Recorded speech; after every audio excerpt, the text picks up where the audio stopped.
Okay, good morning mga kasipag. Dito ka ako ngayon. Maglilinis ng isda o naglilinis ng isda para pang ulam namin. Ito, kirawan, saka danggit. Yan, masarap na sinabawan ito. Sariwa, lagyan ng malunggay, talbos ng kamuti. Yan. At alam nyo ba mga kasipag kung ano ang sekreto para hindi maging malansa? Ang niluto yung isda.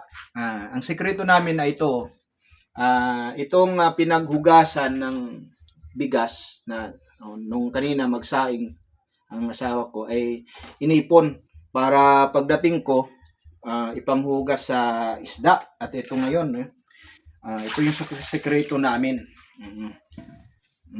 Ayan. So, para hindi maging malansa ang isda. Ayan. Ayan.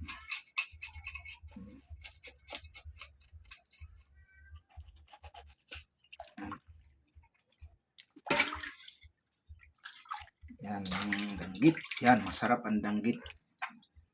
Ayan, sariwan-sariwan danggit to. Bagong huli yan, pulang-pula. Sarap ng sabaw nito at saka yung laman, manamis-namis. Yan, maraming salamat po mga kasipag na makapagbahagi sa inyo kung paano hindi maging malansa ang niluto nyong isda. Okay, maging ang pinagugasan ng bigas ay pwede ring ipang sabaw ito sa mamaya sa pagluluto ng isda. Masarap. Ayan ayun. Inipon ni Mrs. yung malinis. Yung last na pinaghugasan ng bigas. Ayan, ipasasabaw namin yan dito sa lulutuin naming isda. So, sasabawan naming isda. Ayan, maraming salamat po mga kasipag.